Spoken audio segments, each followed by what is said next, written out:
morning students. Good morning beta. Good morning. As we studied yesterday about the different kind of rebels during the British rule, उसमें हमने पढ़ा first जो पढ़ा था वो अवध का पढ़ा था. ठीक है. The Awadh peasant revolt against the talukdars. Talukdars यानी जमींदारों के खिलाफ उन्होंने रिवोल्ट की थी. किस लिए की थी? उनका मेन मकसद क्या था? They want to reduce the taxation, कि वो टैक्सेशन की जो प्राइसेस बहुत हाई थी उसको रिड्यूस करना चाहते थे. और जो कंपल्सरी वर्कआउट था उनका, बेगार प्रथा थी, वो उसको अबॉलिश कराना चाहते थे. इसीलिए अवध के पीजेंट्स ने वहां के तालुकादार्स के खिलाफ ये विद्रोह किया. सेकंड जो हमने पढ़ा था वो ट्राइबल मूवमेंट था. ठीक है, जनजातियों का था. उसमें क्या था? जो ट्राइबल्स एरिया थे वो फॉरेस्ट से अपनी लिवलीहुड अर्जन करते थे, यानी फॉरेस्ट से लकड़ियों को गैदर करना, वहां से फ्रूट कलेक्शन करना. They gathers their cattles there, वो अपने मवेशियों को वहां पे चराते भी थे. And the government just ban to collecting the firewood and gathering the animals there. So this community just show their aggression against the British government. और यही कारण था क्योंकि उनको अपने मवेशियों को चराना मना कर दिया, फायरवुड कलेक्ट करना मना कर दिया. Even then they can not collect any type of food items from the forest area, क्योंकि ये उन जनजातियों का बहुत प्राचीन काल से अधिकार चल रहा था. So they rebel against the British government. ठीक है. और आज जो हम पढ़ेंगे वो प्लांटेशन वर्कर्स. प्लांटेशन मतलब आप समझते हैं टी के बागान जो होते हैं, दैट इज प्लांटेशंस. ठीक है. तो प्लांटेशन जो वर्कर्स थे उन्होंने भी ब्रिटिश गवर्नमेंट के खिलाफ रिबल किए. इसमें देखिए सबसे पहला है आसाम के जो वर्कर्स थे. आसाम वर्कर्स ने यहाँ पर रिवोल्ट किया है. Workers too had their own understanding of Mahatma Gandhi and notion of swaraj. क्योंकि हर कोई स्वराज का मीनिंग जो महात्मा गांधी ने बताया था उसको अपने ऑब्जेक्टिव के अकॉर्डिंग चेंज कर रहा था. तो आसाम के जो वर्कर्स थे उन्होंने भी, जैसे हमने देखा ना कि अवध में पीजेंट्स ने स्वराज का मतलब क्या निकाला? अबॉलिशन ऑफ बेगार और rebate in the tax policy. ठीक है. ठीक इस तरह से ट्राइबल्स एरिया में उन्होंने स्वराज का मतलब निकाला कि जो पुराना उनका तरीका था वो फॉरेस्ट से अपनी लिवलीहुड अर्न करते थे, उसी तरीके से वो वहीं पर अर्न करें. ठीक है. इसी तरीके से आसाम के जो वर्कर्स थे उन्होंने भी क्या सोचा कि स्वराज का मतलब उन्होंने अपने नोशंस में क्या लिया? For the plantation of workers in Assam, freedom meant right to move freely and out of the confined space in which they were enclosed. It was mean retaining a link with the village from which they had to come. क्योंकि plantation workers को क्या होता था? Permission नहीं होती थी, उन्हें ban area में ही रखा जाता था और जब तक वो अपना काम पूरा नहीं करते थे वो अपने विलेज तक वापस नहीं जा सकते थे. तो वहां उनके लिए स्वराज और फ्रीडम का मतलब क्या हो गया? They any time they have to move their villages, यानी उनके ऊपर कोई बैन नहीं हो और वो किसी समय भी अपने विलेजेस को जा सके. Under the inland immigration act 1859, जो इमिग्रेशन मतलब माइग्रेशन का जो एक्ट था, एक जगह से दूसरी जगह जाते थे, उसके according plantation worker not permitted to leave the gardens without the permission and in fact they were rarely given such the permission. उस एक्ट में क्या कहा गया था कि प्लांटेशन वर्कर बिना परमिशन के अपने गांव नहीं जा सकते, क्योंकि गांव से आते थे वो ऐसे गार्डन्स में काम करने के लिए, तो बिना परमिशन के वो नहीं जा सकते. ठीक है. और यदि जाएंगे तो उन्हें परमिशन लेनी पड़ेगी और ऐसी परमिशन उन्हें रेयर ही मिलती थी. तो इस एक्ट के खिलाफ इन वर्कर्स ने स्ट्राइक की. When they adhered to non-cooperation movement and thousands of workers defied the authorities and left plantation ahead home. जब उन्होंने स्वराज के बारे में, इस मूवमेंट के बारे में, नॉन कॉपरेशन मूवमेंट के बारे में सुना तो उन्होंने इसको अपने अकॉर्डिंग ढाल लिया. उन्होंने क्या किया? प्लांटेशन एरिया को छोड़कर वो अपने गांव की तरफ, बिना परमिशन के गांव की तरफ जाने लगे. They believed that the Gandhi Raj was coming and everyone would be given a land in their own villages. क्योंकि उनका मानना था कि अब ऐसा समय आएगा जब रीडिस्ट्रीब्यूशन ऑफ लैंड होगा, यानी हर किसी के पास अपने गांव में अपने प्लांटेशन के लिए या प्लफिंग के लिए अपने खुद के फील्ड होंगे. They however never reached their destination. Stranded on the way by a railway and a steamer strikes, they were caught by the police and brutally beaten up. हालांकि वो अपने विलेज में नहीं पहुंच सके क्योंकि उस समय स्ट्राइक चल रही थी रेलवे की और ना वो सी रूट से जा सकते थे, इसीलिए उन्हें वापस पकड़ लिया गया। तो ये मतलब ये आपको क्या बताया जा रहा है कि सिविल डिसऑबीडिएंट एक मिडिल क्लास एलाइट्स पीपल का मूवमेंट था, लेकिन जनरल लोगों ने उसका अलग वे में यूज किया। जहां अवध में पीजेंट्स ने उसे बेगार और टैक्सेशन के खिलाफ यूज किया, वहीं पर ट्राइबल मूवमेंट में उसे अपने सेल्फ कॉन्फिडेंस के लिए काम में लिया गया। तो आसाम में प्लांटेशन में जो वर्कर्स थे उनके लिए उन्होंने सोचा कि फ्रीडम का मतलब ready to move any area, कि वो गार्डन एरिया को छोड़कर कहीं भी जा सकते हैं। सो नॉन कॉपरेशन मूवमेंट का जो अर्थ था गांधी जी ने जो दिया था वो हर कोई अपने अपने हिसाब से उसका अर्थ लगा रहा था। समझ में आ गया यहाँ तक बेटा? Yes, ma'am. आगे देखेंगे। Now the reasons. अब इसका रीजन क्या है? The reason of this movement were not defined by the Congress program.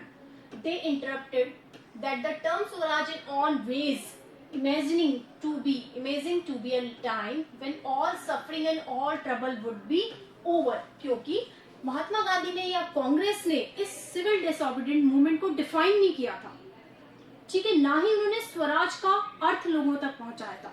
तो हर कोई सोच रहा था स्वराज का मतलब, सभी ने अपने अपने अर्थ में उसका यूज किया। जैसे मैंने आपको बताया अवध में अलग से लिया है, ट्राइबल मूवमेंट्स में उसको अलग वर्ड में फ्रीडम के रूप में यूज लिया गया।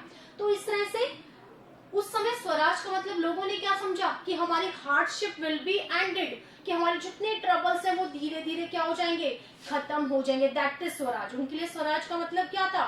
कोई ब्रिटिश रूल को एंथ्रोन नहीं करना था। उनका मतलब स्वराज का मतलब था कि धीरे धीरे हमारी जितनी भी समस्याएं वो खत्म हो जाएगी। That is Swaraj. Yet when tribals stayed chanting Gandhiji's name and raised slogans demanding the Swatantra Bharat, they were also emotionally relating to all Indian education. ठीक है, और यही कारण था कि जब स्वराज वर्ड उन्होंने स्वतंत्र भारत वर्ड यूज किया तो उनका गुस्सा, उनका जो एंगर था उसमें दिखाई दे रहा था, क्योंकि हर जगह वो अपने अपने ऑब्जेक्टिव्स के लिए लड़ रहे थे। ठीक है, जैसे आसाम में देखा वो माइग्रेंट होना चाहते थे, अपने विलेज पे वापस जाना चाहते थे। ठीक है, अवध में अपनी प्रॉब्लम्स थी। तो हर व्यक्ति यहाँ स्वतंत्र भारत का मतलब, स्वराज का मतलब अपने हार्ड जो प्रॉब्लम्स थी या उनके जो ट्रबल्स थे उनका एंड समझ रहा था। When they were acted in the name of Mahatma Gandhi or linked their movement to that Congress, they were identifying with the movement which were beyond the limits of their immediate locality. और जब उन्होंने अपने हर movement को, जैसे अवध में peasant movement था, हालांकि छोटे छोटे रिबल्स थे, लेकिन उन्होंने किसको जोड़ा? इनको अपने आप को इन्होंने कांग्रेस से जोड़ा और नॉन कॉपरेशन मूवमेंट से अपने आप को अटैच किया। हालांकि एक लोकल छोटे छोटे विद्रोह थे। तो हर कोई इस स्वराज का मतलब, इस नॉन कॉपरेशन का मतलब अपने अपने ऑब्जेक्टिव के रूप में ले रहा था। Now the civil disobedient movement towards, क्या क्या इसमें मूवमेंट्स और क्या चेंजेस आए, सबसे पहले देखेंगे।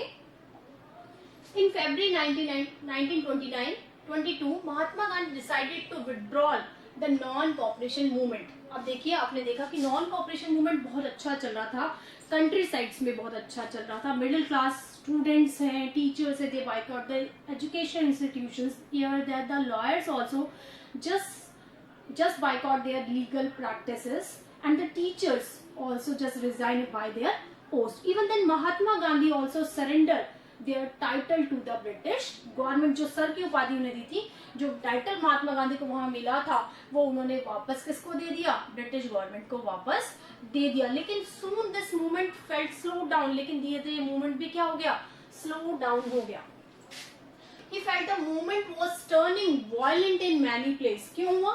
यही कारण रहा कि the Congress favour in the non violence as the concept of satyagraha, क्योंकि वो सत्याग्रह के कॉन्सेप्ट पे चल रहे थे महात्मा गांधी और नॉन वायलेंस की पॉलिसी पे थे। लेकिन जैसे जैसे मूवमेंट आगे बढ़ा, it is get the violent condition and satyagraha is needed to properly trained before they would be ready for the mass struggle. तो गांधी जी ने क्या महसूस किया कि जो सत्याग्रही है वो वायलेंट हो गए, उन्हें नॉन वायलेंट होना था, वो वायलेंट हो गए हैं, तो उनकी ट्रेनिंग होनी चाहिए, उन्हें अच्छी तरीके से समझाया जाना चाहिए, तब जाकर कोई मास स्ट्रगल किया जाना चाहिए। यानी जब तक आप मास स्ट्रगल करते हैं उससे पहले आपको क्या करनी चाहिए, उसकी ट्रेनिंग होनी चाहिए, ताकि पूरा जो लॉबी है या पूरे सिटीजन्स है वो एक थीम पर चले। यानी जो नॉन कॉपरेशन का मूवमेंट कांग्रेस ने जो सोचा था वो सब उसी को पालन करे। ये नहीं कि वर्कर्स ने अलग सोच लिया, पीजेंट्स ने अलग सोच लिया। इसलिए महात्मा गांधी ने सोचा कि नाउ अभी तक भी सत्याग्रही अभी ट्रेन नहीं है, दे आर वायलेंट, तो इस मूवमेंट को वापस लेना चाहिए। Within the Congress, some leaders were now tired of mass struggle and wanted to participate in the election of provincial council and being set up by the government of India Act 1990। ठीक है, क्योंकि कुछ Congress leader ये चाहते थे कि 1919 का जो एक्ट पारित हुआ था उसके अकॉर्डिंग प्रोविंशियल इलेक्शन में इंडियंस भी भाग ले सकते थे। तो वो चाहते थे कि ये स्ट्रगल खत्म हो और जो बॉयकॉट की पॉलिसी चल रही है उसके जगह पर हम इलेक्शन में पार्टिसिपेट करें। They felt that it was important to oppose British policy within the council, क्योंकि उनका मानना था कि जब हम काउंसिल मेंबर बन जाएंगे तो हम ब्रिटिश पॉलिसी को ज्यादा अच्छी तरीके से, लीगल तरीके से अपोज कर पाएंगे। And argue for reform and also demonstrate that these council were not only truly democratic। और उन्होंने क्या सोचा कि फिर वो कांग्रेस क्या करेगी, उन पर गवर्नमेंट पे दबाव बना पाएगी। कैसे दबाव बनाएगी, ताकि वो कुछ रिफॉर्म्स, कुछ सुधार कर सके। अब देखिए why the non cooperation movement slow down, क्यों स्टॉप किया गया। पहला रीजन, क्योंकि इट बिकम वायलेंट, क्योंकि ये बहुत वायलेंट हो गया था। Second thing, Gandhiji thinks that the satyagrahis are not trained for the mass struggle, क्योंकि गांधी जी का मानना था और कांग्रेस का मानना था कि मास स्ट्रगल के लिए सत्याग्रही अभी ट्रेंड नहीं है हुए हैं। थर्ड थिंग क्या थी, some Congress leaders are just want to get benefit of the provincial election, क्योंकि कुछ लीडर चाहते थे कि अगर वो सरकार में आते हैं, कुछ रेशो में ही आते हैं, तो शायद ज्यादा बेनिफिट उन्हें मिल सकेगा। और यही कारण था कि कांग्रेस से एक नई पार्टी बनी, CR Das and Motilal Nehru formed the Swaraj party. Who formed the Swaraj Party? C.R. Das and Motilal Nehru formed the Swaraj Party within the Congress to argue for a return to council politics. But younger leaders like the Jawaharlal Nehru and Subhash Chandra Bose pressed him for more racial mass education and full of independence। ठीक है, उस समय दो व्यक्ति C.R. दास और मोतीलाल नेहरू वो चाहते थे कि उनकी एक अलग पार्टी बने, दैट इज स्वराज पार्टी, जो काउंसिल इलेक्शन में, जो प्रोविंशियल इलेक्शन हुए थे वो उसमें पार्टिसिपेट करे। लेकिन कांग्रेस के लीडर्स क्या चाहते थे, वो इंडिपेंडेंस, वहां पे स्वराज चाहते थे, वो किसी का सपोर्ट नहीं चाहते थे, या काउंसिल इलेक्शन उनका मकसद नहीं था, उनका मकसद था पूर्ण स्वराज। ठीक है, तो ये जो दो लीडर थे वो कांग्रेस से अलग हुए और उन्होंने अपनी एक स्वराज पार्टी बनाई। ठीक है, तो यहाँ क्वेश्चन लिखेंगे, हु फॉर्म स्वराज पार्टी। ठीक है, लिख लिया। ओके, नेक्स्ट देखिए, in such situation of internal debate and decision, two factors again shaped in Indian politics toward the late of 1920s। ठीक है, ये जब फैक्टर चल रहा था तो 1920 में दो चीजें सामने आई। क्या सामने आई, द फर्स्ट वॉज, सबसे पहली जो चीज सामने आई, the first was the effect of world wide economic depression. क्योंकि उसी समय, क्योंकि वर्ल्ड वॉर कंप्लीट हुआ था 1914 से लेकर 1918 तक, लगभग 4 साल ये लंबा युद्ध चला था, और इससे वर्ल्ड की इकोनॉमी में डिप्रेशन, बहुत तेज मंदी आई थी। Agriculture prices begins to fall from 1926 and collapse to 1930 as the demand of agriculture goods fell and exports declined। कारण क्या हुआ, इस मंदी के दौर में जो डिमांड थी फूड ग्रेन्स की वो धीरे धीरे कम हो गई और हमारे एक्सपोर्ट्स कम हो गए। Peasants found it difficult to sell their harvest and pay to their revenue। वो बहुत मुश्किल, जो किसान थे उनके लिए बड़ी मुश्किल हो गई थी कि वो अपनी फसल को कैसे बेचे और किस तरह से वो अपना रेवेन्यू कलेक्ट करें। By 1930 the countryside was turmoilic, यानी एक बहुत बुरी कंडीशन आ गई थी। जैसे अभी आप देख रहे हैं कि कोविड के कारण लगभग 2 साल से हम डिप्रेशन झेल रहे हैं, पूरा वर्ल्ड एक बहुत बड़ी मंदी के दौर से गुजर रहा है। हर जगह आप क्या देखते हैं, कमी। नौकरियों में छटनी हो रही है, ठीक है ना, हमारे गुड्स और सर्विसेज की डिमांड धीरे धीरे क्या हो रही है, कम हो रही है, क्योंकि लोगों के इनकम सोर्सेज क्या हो गए हैं, कम हो गए। यही कंडीशन वहां भी हुई। Against this background the new Tory government in Britain constitutes a statutory commission under the sir John Simon. उसी समय वहां पर जब गवर्नमेंट बनी, ब्रिटेन में नई गवर्नमेंट बनी, टॉरी गवर्नमेंट उसे कहते हैं, उसने एक नया कमीशन सर जॉन साइमन के नाम से सेटअप किया, जिसे हम साइमन कमीशन के नाम से भी जानते हैं। दिस साइमन कमीशन सेज, ये साइमन कमीशन था क्या, it is a commission which was ready to give some changes in our constitutional structure. ये वो कमीशन था जो भारत के संविधान में कुछ चेंजेस करना चाहता था, कुछ रिफॉर्म करना चाहता था। But this Simon Commission was opposed by the Congress and all the major leaders of India. क्यों इसका विरोध किया गया, because this commission is form to just changes, administration changes in India, but there is no Indian member in this commission. क्योंकि ये भारत के बारे में कमीशन बनाया गया, भारत में कुछ रिफॉर्म्स करने के लिए बनाया गया, लेकिन इस कमीशन में एक भी इंडियन मेंबर नहीं था। 7 मेंबर्स थे और सारे ही मेंबर्स क्या थे, ब्रिटिशर्स थे। So Congress oppose this commission. Which commission, Simon commission. क्यों अपोज किया गया, क्योंकि उसमें एक भी इंडियन मेंबर नहीं था, ठीक है।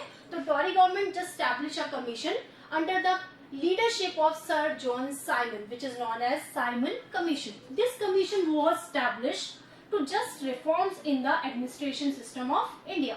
But there is none of India, that's why none of Indian, that's why Congress and major leaders just oppose the Simon Commission.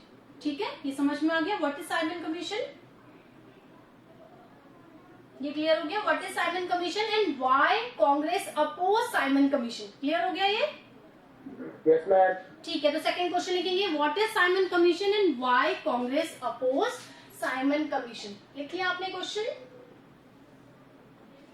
अब देखिए हाउ कांग्रेस कैसे अपोज किया गया। देखिए when Simon Commission arrived in India in 1928, जब Simon Commission 1928 में India आया, it was greeted with the slogan go back Simon. तो उसका विरोध कैसे किया गया, एक स्लोगन से किया गया, गो back Simon. All parties including the Congress and the Muslim League participate the demonstration. In fact, efforts to win them over and victory Lord Irwin announced in 1929. और सभी ने, चाहे वो कांग्रेस लीडर थे या अदर लीडर्स थे, इवन देन मुस्लिम league ने भी इसका विरोध किया। और लास्ट में 1929 में जो वाइसराय थे, लॉर्ड इरविन थे, उन्होंने समझौता किया। A value offered to dominant status for India is unspecified feature, and roundtable conferences discuss a future constitution.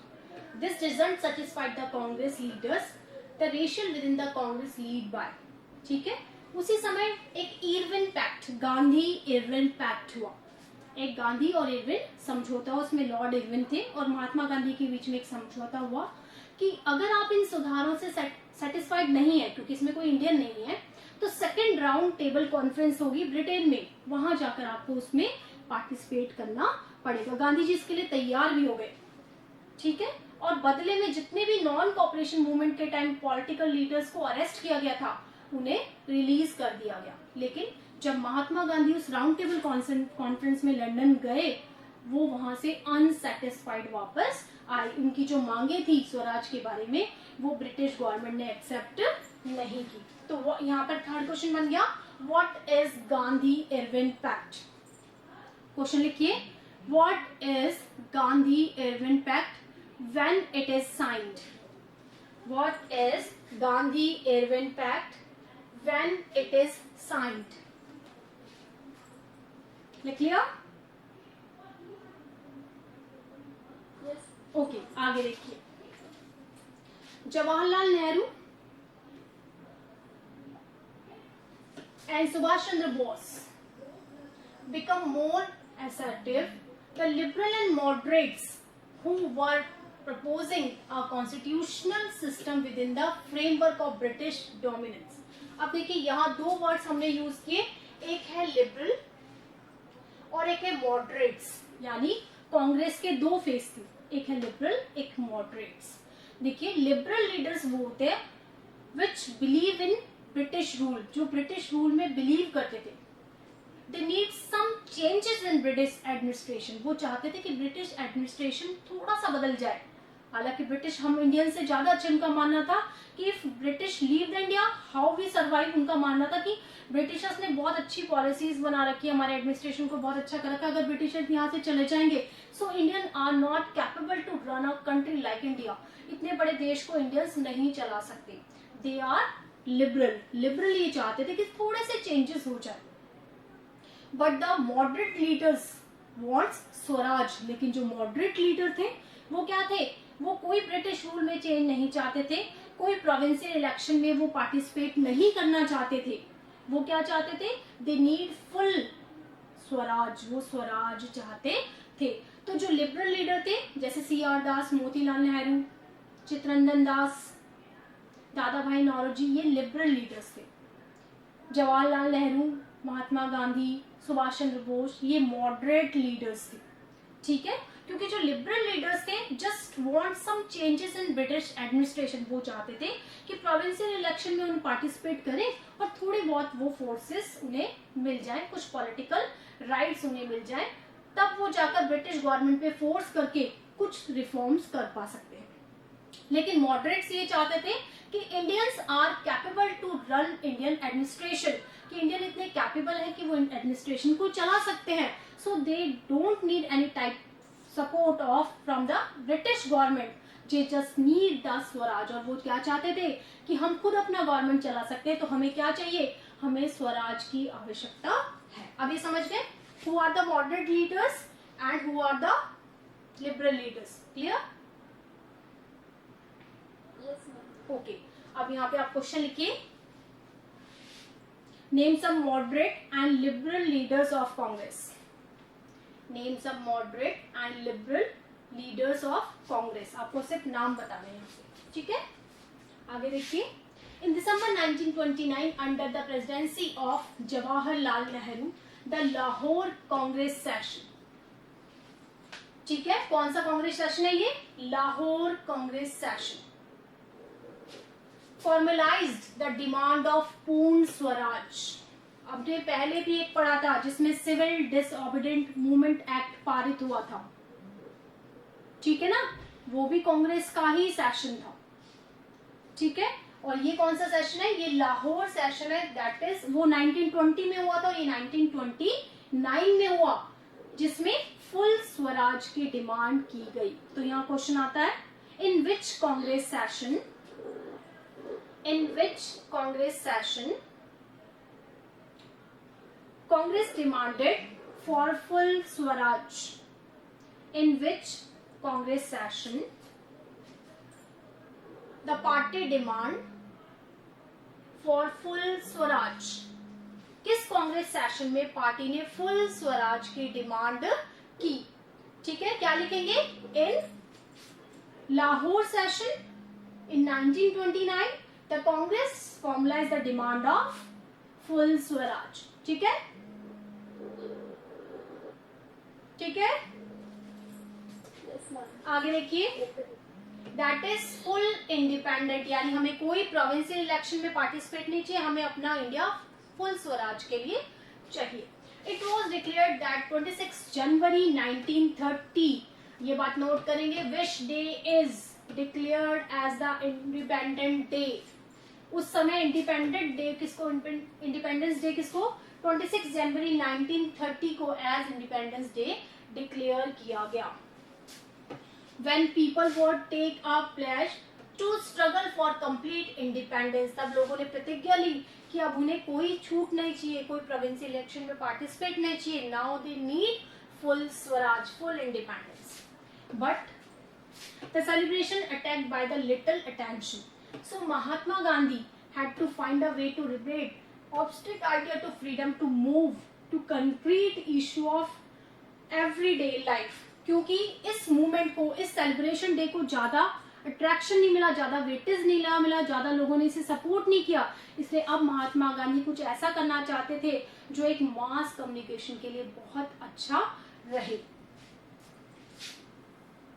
Now they started the salt march. ठीक है, सॉल्ट समझते हैं, नमक।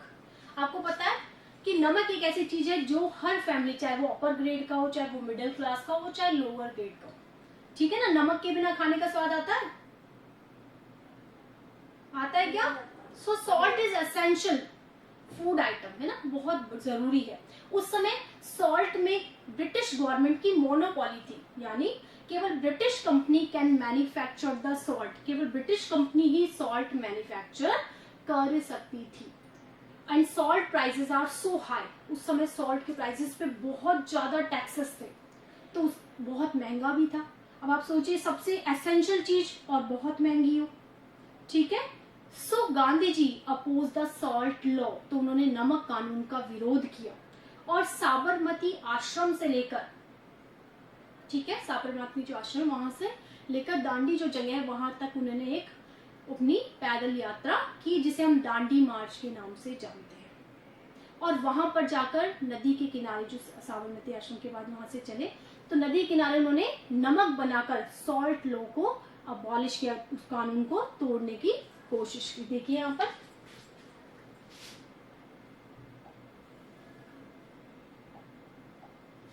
महात्मा Gandhi found a salt powerful symbol that will united the nation, क्योंकि उन्हें पता था कि सॉल्ट पे मोनोपोली है ब्रिटिशर्स की, तो उन्होंने एक ऐसी जगह ढूंढी जहां पर वो लोगों को यूनाइट कर सकते थे। तो सॉल्ट ऐसा था जहां पर बहुत ज्यादा टैक्सेशन था। सो इन 31 January 1930 he was a letter to Viceroy Irwin stating the 11 demands, इसलिए उन्होंने इरविन को, गांधी ने इरविन को एक पत्र लिखा, उसमें अपनी 11 डिमांड्स दी। उसमें से एक डिमांड क्या थी? सॉल्ट लॉ भी था। Some of these were general interest, other were specific demand of different classes from industrialist and to peasants. The idea was to make the demand wide ranging so that all classes in Indian society will identify with them and everyone would be brought together in unite campaign। उन्होंने जो demand रखी थी वो हर class से जुड़ी हुई थी, यानी जहां मर्चेंट्स की डिमांड भी थी, वहां पीजेंट्स की भी थी, वहां मिडिल क्लास की डिमांड भी थी। तो उन्होंने ऐसा एक पत्र गांधी जी ने इरविन को लिखा। The most striking of all the demand is abolish the salt tax। उसमें सबसे इम्पोर्टेंट क्या था कि सॉल्ट टैक्स को खत्म किया जाए। Salt was something consumed by the rich and poor alike, क्योंकि एक ऐसी चीज है, चाहे वो अमीर है चाहे वो गरीब है, सभी उसका इस्तेमाल करते हैं। And it was one of the most essential item of the food. The tax on the salt and the government monopoly over its production. Mahatma Gandhi declare related the most oppressive phase of the British rule. उन्होंने कहा कि salt ऐसी चीज है जो essential है और हर व्यक्ति इसका इस्तेमाल करता है और गवर्नमेंट की इसमें मोनोपोली है। और जब मोनोपोली होती है तो प्राइसेस क्या होते हैं? हाई होते हैं। तो गवर्नमेंट को इस नमक कानून को तोड़ना चाहिए। Mahatma Gandhi letter was in way and ultimatum if the demands were not fulfilled in 11th March, the letter stated The Congress would launch a civil disobedience campaign। और गांधी जी ने उस लेटर में साफ लिखा कि अगर 11 मार्च तक उनकी डिमांड्स नहीं मानी गई तो वो एक बहुत बड़ा कैंपेन करेंगे, सिविल डिसोबीडियंस मूवमेंट, जिन्हें उन्होंने बंद कर दिया था वो उसे वापस स्टार्ट करेंगे।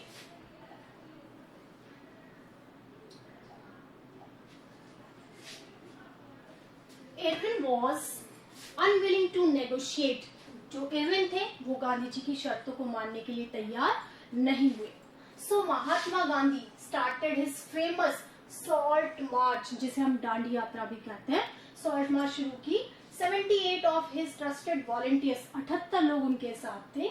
द मार्च ओवर 240 माइल्स, लगभग 240 माइल्स की ये यात्रा थी। From ashram Sabarmati to the Gujarat coast Dandi, Gujarat का जो इलाका है, कोस्टल एरिया है, वहां तक ये यात्रा 240 माइल्स की थी। The volunteers walks 24 days about the 10 miles, ठीक है, वो 24 दिन तक चले और 10 माइल्स पर डे उन्होंने कवर किया। 1000 came to hear Mahatma Gandhi wherever he stopped and told them what they mean by Swaraj. जहां जहां महात्मा गांधी रुके वहां वहां लोगों को उन्होंने स्वराज का मीनिंग क्लियर किया, क्योंकि वो डिसऑबीडियंट मूवमेंट स्टार्ट करने वाले थे थे, तो वो चाहते थे कि जो उनके satyagrahi they are trained for the mass struggle, की वो मास स्ट्रगल के लिए तैयार हो जाए। And argued them to peacefully defy to British, उन्होंने नॉन वायलेंट रहने के लिए भी कहा। उन्होंने क्या कहा कि आप नॉन वायलेंट रहेंगे। On 6 April he reached Dandi and ceremonially violated the law and manufacturing salt by the boiling sea water। और 6 मार्च को वो सी एरिया पे पहुंच गए, उन्होंने पानी को उबालकर नमक बनाया और इस तरह से उन्होंने नमक कानून का विरोध किया। यहाँ पे आप क्वेश्चन लिखेंगे, क्वेश्चन लिखिए, what is Dandi March? What is Dandi March? Why it is started by Mahatma Gandhi? Why it is started by Mahatma Gandhi?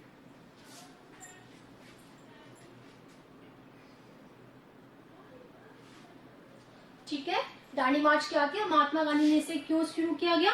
Because he wanted the civil disobedient movement. जैसे पहले सिविल डिसऑबीडिएंट मूवमेंट ने गांधी जी ने क्या किया था, ही just return there title, उन्होंने अपनी उपाधि वापस की थी। यहाँ पर उन्होंने नमक कानून को तोड़कर वापस से सिविल डिसऑबीडिएंट मूवमेंट को तैयार किया और जहां जहां वहां रुके वहां उन्होंने लोगों को मास तैयार किया, क्या कि वो एक बहुत बड़ा मूवमेंट तैयार कर सके और लोग वायलेंट ना हो। तो this is the starting of second phase of civil disobedient movement. एक पहले सिविल डिसऑबीडिएंट मूवमेंट हो चुका है, अब ये सेकेंड फेज है। फर्स्ट फेज में हमने देखा we just boycott the British organisation and institute, but the second phase of civil disobedient movement is we just non-cooperated with the government, we just disobey the government rules and regulation। अभी तक हमने rules regulation को follow किया था, लेकिन इस movement में second phase में हम क्या कर रहे हैं, हमने गवर्नमेंट की पॉलिसी का विरोध करना शुरू किया। जैसे सॉल्ट लॉ जो था, गवर्नमेंट की मोनोपोली थी, महात्मा गांधी ने दांडी यात्रा करके सबसे पहले नमक में उनकी मोनोपोली खत्म की। With the British as they done in 1921 and 22, but also break to colonial laws. Thousands of different parts of the country broke the salt law, manufactured salt, demonstrated in front of the government salt factories। तो महात्मा गांधी को follow करते हुए हजारों लोगों ने नमक बनाया और गवर्नमेंट की जो नमक फैक्ट्रीज थी उनके सामने उसका डेमोन्स्ट्रेशन किया। As the movement spread, foreign cloth was boycott. वापस जैसे ही मूवमेंट स्टार्ट हुआ, फॉरेन कपड़ों की जो होली जलाई गई।